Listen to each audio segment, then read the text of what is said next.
Hello guys, welcome back to the HardReset.info channel. In today's video, I'm going to tell you how you can easily change the volume level in your Samsung Galaxy Buds 3 FE.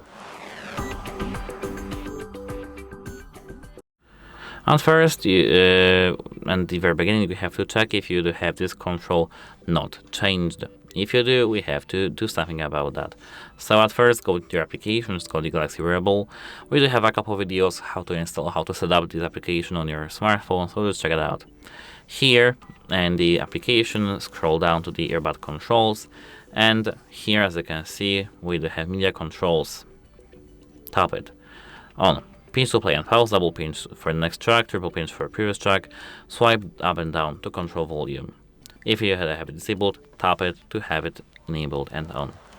Now you just have to find the touch area, which is here, and just go down to lower the volume level or up to increase it. And that's it, how it helps you, and goodbye.